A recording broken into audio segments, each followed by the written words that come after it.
Nacido en 1857, nacido en 1911, Binet, bien, francés, va a desarrollar otra forma de medir la inteligencia partiendo de otra concepción de la inteligencia, donde las pruebas o la batería de pruebas desarrolladas para medir la inteligencia no se enfocaban en medir la agudeza sensorial, sino que tenían como principal foco lo que llamamos capacidades mentales superiores, ¿sí? Capacidades cognitivas superiores y de ejecución.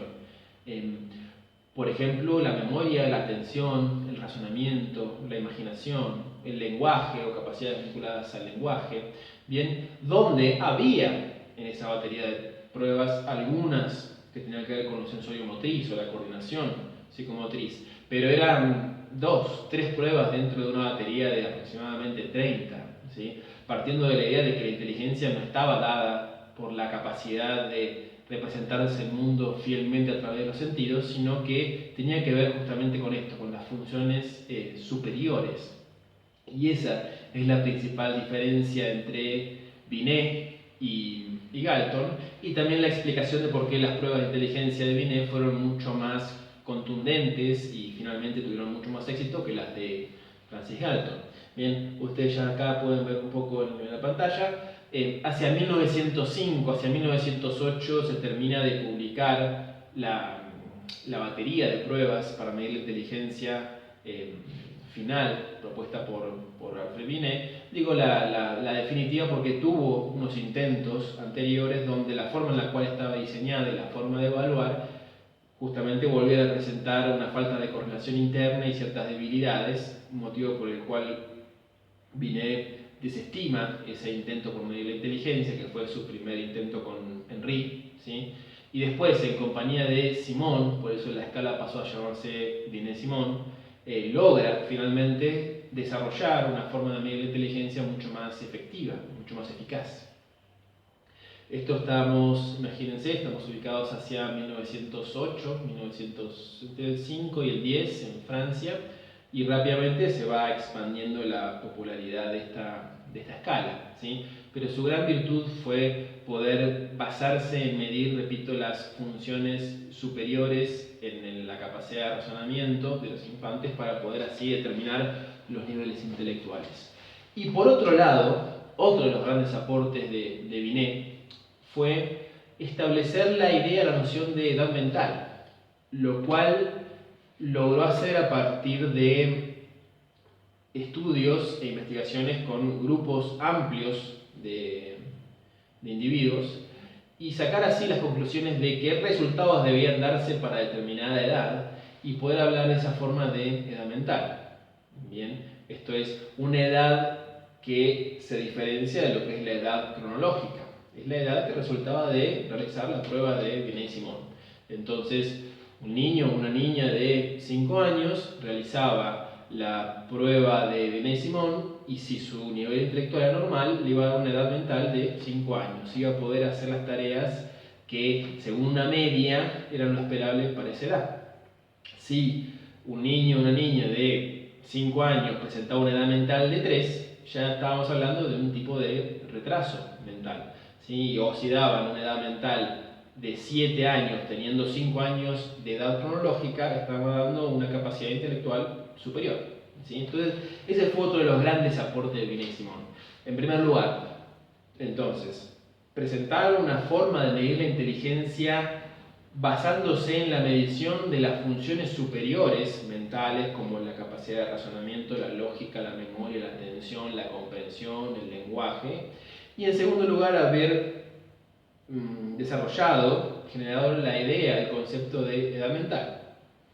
Este es un concepto que después va a ser el alemán William Stern, lo van a encontrar en el material, que a partir de esos dos conceptos genera el famoso CI, esa famosa medida que todos deben haber escuchado, que es el coeficiente intelectual, que no es ni más ni menos que una medida estadística que se basa en esta idea de edad mental y edad cronológica. El CI es una fórmula que resulta de tomar la edad mental, dividirla por la edad cronológica y multiplicarla por 100. Entonces, un ejemplo, Si una niña presenta una edad mental de 5 años y tiene como edad cronológica 5 años, y a su vez eso lo multiplicamos por 100, tenemos que 5 dividido 5 da 1, por 100 da 100. Entonces 100 es el CI normal, digamos, en términos de nivel intelectual. Ahora bien, si de repente la edad mental para una niña de 5 años es de 10 años, tenemos una edad mental de 10, que lo dividimos por 5, y eso nos da 2, y que si lo multiplicamos por 100 nos da 200. Estamos hablando de un CI de 200, ¿sí? Hay un nivel intelectual superior o más que avanzado para esa edad. Y en el caso contrario, por decir un ejemplo extremo, si hablamos de una niña de 5 años, una niña de 10 años que da una edad mental de 5, tenemos una división que sería 5 dividido 10, lo cual nos da 0,5, que si lo multiplicamos por 100 da 50. Estamos hablando de un CI de 50 puntos, muy por debajo de 100, sería un caso de retraso mental profundo. Bien, la idea de CI, la noción de CI, se le atribuye justamente, fue el alemán Stern el que desarrolló esa idea de coeficiente intelectual vigente hasta nuestros días. A continuación van a ver un pequeño corto, 2-3 minutos, y lo van a ver acá mismo en pantalla, que refleja un poquito cuál fue la propuesta de Binet, como para que tengan un material un poco más visual. Entonces, el test de CI no es más que una herramienta para el diagnóstico. Tu retraso en el aprendizaje. Binet dio palos de ciego durante 10 años. 10 años de borradores, de pistas falsas, antes de dar con el cuestionario adecuado que permitiera evaluar las respuestas que debían dar los niños de cada edad, como completar este dibujo, enumerar, describir o contar lo que pasa en estas imágenes. Él desarrolló la idea de una edad mental, es decir, que podíamos tener un niño de 10 años con la edad mental de uno de 8 o un niño de 5 o 6 años con la edad mental de uno de 7.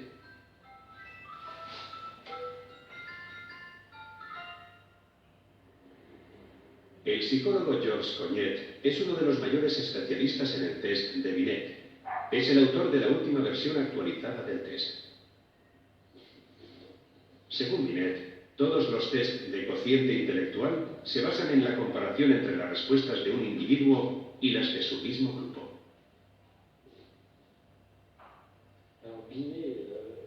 Binet, en su test, organizó las cosas según grupos de edad. Es decir, a un niño de 4 años le correspondían determinadas preguntas.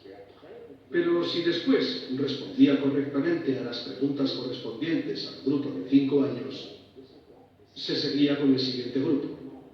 Así es como se determinaba si un niño de 4 años tenía la edad mental de uno de 5 o 5 y medio. Cuando publicó su test, parecía obvio que era el buen camino. Antes, para medir la inteligencia, se recurría a sus componentes básicos como la capacidad para procesar datos rápidamente, la capacidad de repetir cifras, mientras que Binet se basó desde el principio en lo que él llamaba procesos mentales superiores. Medir el razonamiento, la deducción.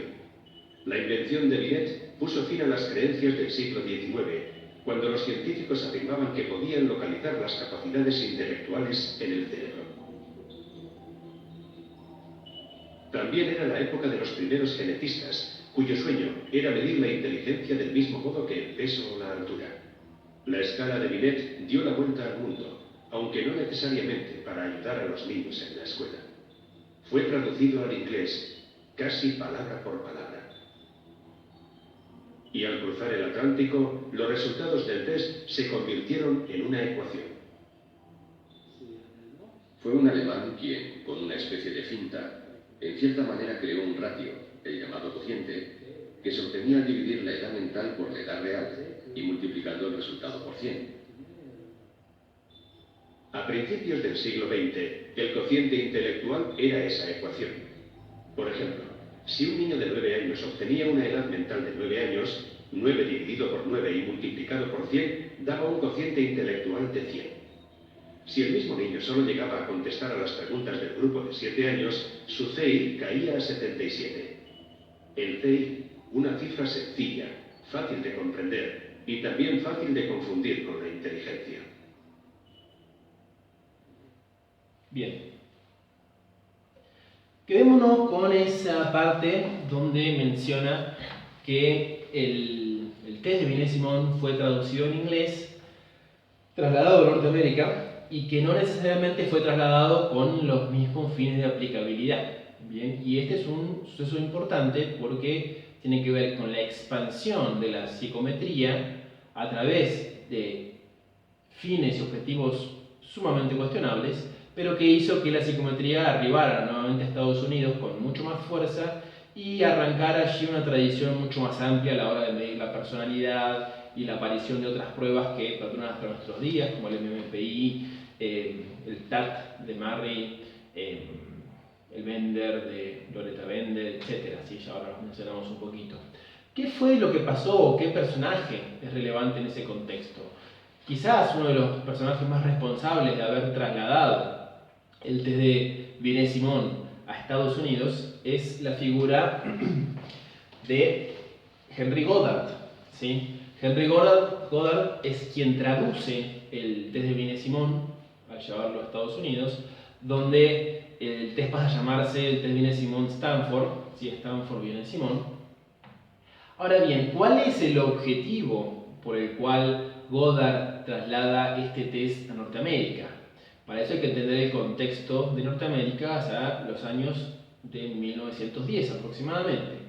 Y es un contexto sumamente conflictivo a nivel social, con un montón de propuestas sociales sumamente cuestionables en términos humanos, y tenía que ver con la búsqueda de justificar ciertas intervenciones por parte del Estado en la sociedad, en las personas, a fin de volver a retomar esa idea inicial de Galton, ¿sí? Sobre permitir proliferar aquellos rasgos más notables o superiores.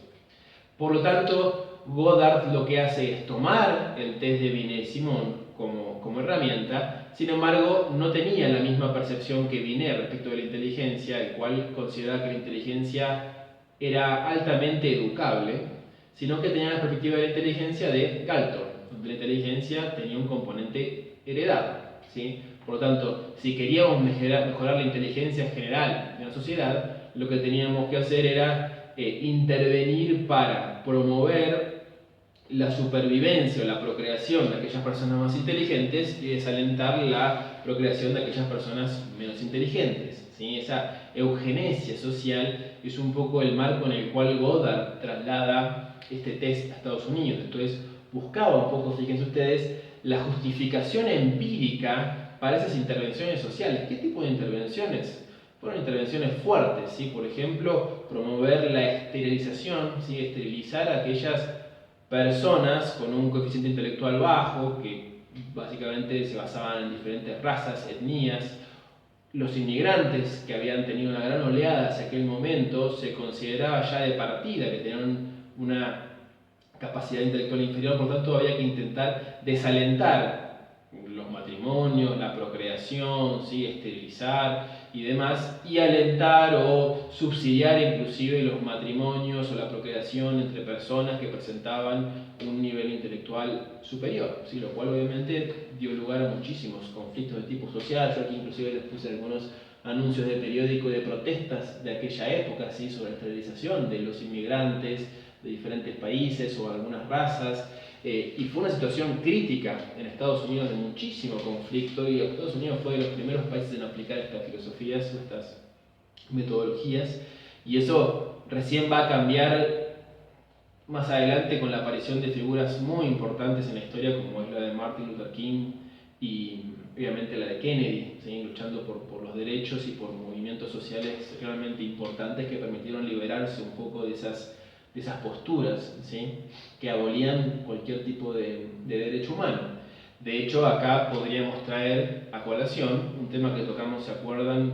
Supongo que habrá sido de la segunda clase, o la segunda clase creo que fue, sobre, en algún momento habíamos dicho, ¿se acuerdan? Está la diferencia entre nativismo y empirismo, ¿no? Lo heredado o lo adquirido en el ambiente, y yo les había mencionado que un claro ejemplo era la lucha o el enfrentamiento de John Watson en Estados Unidos, el conductista, con los genetistas de aquel entonces. Bueno, este es ese contexto, ¿sí? Hacia 1910, donde había figuras que tenían una postura donde creían que las personas se hacían a partir de su ambiente, por tanto también sus capacidades y sus recursos, y la postura genetista que consideraban que la genética era la que determinaba los comportamientos, las facultades y las capacidades de las personas, ¿sí? Y esa lucha a la cual yo me referí en aquel momento es este contexto, ¿sí? Los genetistas intentando intervenir socialmente justamente a fin de perfeccionar los rasgos heredados a través de políticas sociales que pasaban por encima todo tipo de derechos humanos. ¿Bien? Entonces, en este contexto es el contexto en el cual arriba a Norteamérica el test de Binet-Simon. Pero, por haber arribado a Norteamérica el test de Binet-Simon, es que hacia esos años, sí, hacia el 14 específicamente, entramos en lo que fue la Primera Guerra Mundial, que como ya hemos hablado, siempre tienen relevancia ese tipo de fenómenos en la historia de la ciencia. Y lo que la APA, ¿sí? La Asociación de Psicología Americana, le pidió a los teóricos es justamente a partir de este test desarrollar algún tipo de prueba que buscase reclutar perfiles, bien, de aquellos que se embarcaban hacia la guerra. ¿Sí? Desarrollar un test que evalúe habilidades, ¿sí? Correspondiente al perfil según el puesto que se iba a llevar a cabo durante la guerra. Entonces, en ese contexto es que aparece el test llamado Army Alpha y Beta. Aquí lo vamos a ver, disculpen, ¿sí? Estados Unidos, fíjense ustedes, entra en la Primera Guerra Mundial, estamos hablando de los años 1914 aproximadamente. Se le pide a la APA que desarrolle un test basado en el test Stanford-Binet para reclutar personas a la guerra según su perfil, y ahí es donde se desarrolla el test. Army Alpha Beta Test fue muy importante porque a partir de ahí se inicia una tradición de otro tipo de pruebas psicométricas que son cada vez más abarcativas y no solamente medían la inteligencia, y aparece allí el MMPI, y aparecen una serie de inventarios y de cuestionarios que empiezan a evaluar la personalidad en general. Ya a partir de 1915 en Estados Unidos y en el resto de Europa tenemos el desarrollo de pruebas de personalidad, y yo aquí les traje algunos ejemplos. Fíjense ustedes, el test de Murray, ya en 1935, es un poco más tardío, ¿sí? Que evalúa la personalidad a través de proyecciones inconscientes, tiene un corte más psicoanalítico por su tipo de formación.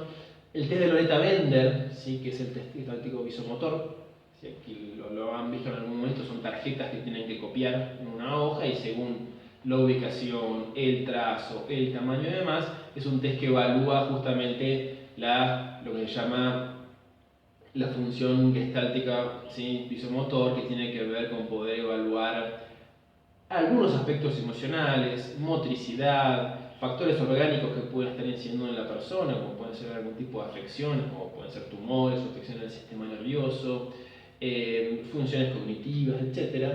O el famoso test de Roger, el de las manchas, que sí que es de tipo proyectivo, que es es desarrollado y publicado por Hermann Roger hacia 1921. ¿Sí? De allí hasta el día de hoy un montón de pruebas que se han ido desarrollando, pero que se vieron catapultadas en ese contexto en gran parte también por la aparición, imagínense que estamos hablando ya de 1910 en adelante, de la expansión del funcionalismo y la aparición además a partir de Hugo Münzenberg, de la psicología aplicada a diferentes ámbitos, al laboral, al forense, ¿sí? La capacidad de evaluar con test la falsedad o no de los testimonios, por ejemplo en lo forense, o en lo laboral, empezar a desarrollar test que se aplicaran y pudiesen concluir o brindar información sobre si un perfil es adecuado para un puesto o no. En psicología clínica, para el diagnóstico y la evaluación. Entonces, las pruebas pensaron encontrar diferentes nichos y campos en los cuales poder expandirse. Así que un poco eso es la evolución de las pruebas de psicometría, ¿sí? hasta el día de hoy, una breve historia. Y para cerrar, quédense con la idea también de que la concepción de inteligencia, que también fueron desarrollándose otros test después, como puede ser el de Raven.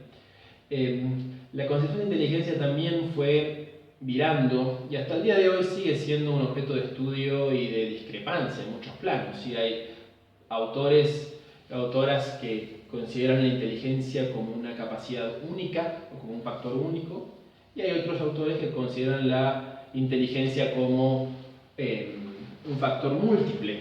Tal es el caso de la famosa publicación de 1983 de la teoría de Howard Gardner, el cual propuso que no tenemos una inteligencia, sino que tenemos varias inteligencias, lo que él llamó inteligencias múltiples, como por ejemplo la lógico-matemática, la inteligencia lingüística, la inteligencia espacial, que es la inteligencia para poder ubicarse y poder tener una especie de trazado mental en términos de mapa, ¿sí? Esa capacidad de orientación, la inteligencia musical, la inteligencia físico-kinética, ¿sí? Que tiene que ver con lo psicomotriz o la coordinación motriz, la inteligencia interpersonal, que es un poco la idea de inteligencia emocional desarrollada por Goleman, la inteligencia intrapersonal, que tiene que ver con la capacidad para analizar y conectarse y comprender los propios estados emocionales e internos, la inteligencia naturista, ¿sí? Que es la capacidad de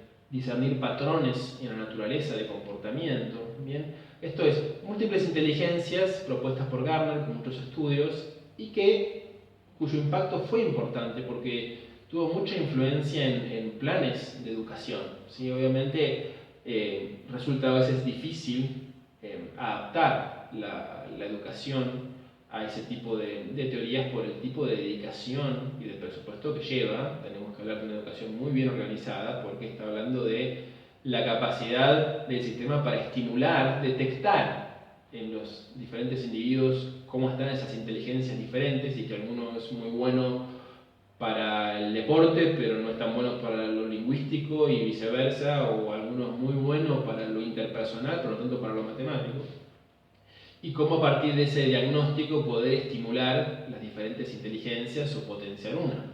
¿Bien? Entonces se requiere una alta dedicación respecto de la diferencia individual. Y después tenemos otro ejemplo que es la teoría de Robert Stenberg, ya un poquito más acá, hacia los años 90, lo que él llamó inteligencia triádica, una inteligencia formada por tres partes de inteligencia: la analítica, la creativa y la práctica. Y tanto lo de Stenberg como lo de Gardner son propuestas de que se puede considerar la presencia de más de una inteligencia y no únicamente o la tradicional inteligencia basada en la lógica, en la matemática o en el razonamiento. A su vez, también hay diferentes concepciones de inteligencia. Hay personas que creen que la inteligencia tiene que ver con la genética, hay otras posturas que consideran que es ambiental, hay otras posturas que consideran que la inteligencia tiene que ver solamente con el razonamiento, la resolución de problemas en el ambiente, y hay otras posturas que inclusive desvinculan la inteligencia de lo humano, es como si fuese una entidad que va más allá de algo que tienen las personas. ¿Sí? Y esa es la postura de la inteligencia artificial. La inteligencia es una entidad que está por fuera de las personas, por tanto también puede darse en otros elementos que no sean personas, y es un poco la propuesta de la inteligencia artificial hasta nuestros días. Y es todo un campo de investigación muy interesante donde hay mucho de lo que podemos hacer nosotros como psicólogos. Muy bien, espero que la clase haya sido amena, llevadera y se haya comprendido. La idea es un poco esto, ¿sí? Trazar cómo, a partir de la idea de inteligencia y su evaluación, podemos entender cómo la psicología fue evolucionando, desarrollándose en el plano aplicado, y nuevamente entender cómo la psicología como ciencia avanza y progresó, muy influenciada por factores sociales, contextuales, económicos, intereses políticos, etc. ¿Sí? Es una nueva clase de historia de la psicología que creo que vincula bastante algunos planos, las conexiones entre las escuelas. No están las cosas desconectadas, sí, forman todas parte de la misma evolución, y la psicología está enmarcada en un mundo social, político, tecnológico, económico que avanza, cambia, se perfecciona, evoluciona, involuciona, y de la mano de eso va la psicología. Bien, entonces hasta la próxima clase, que estén muy bien.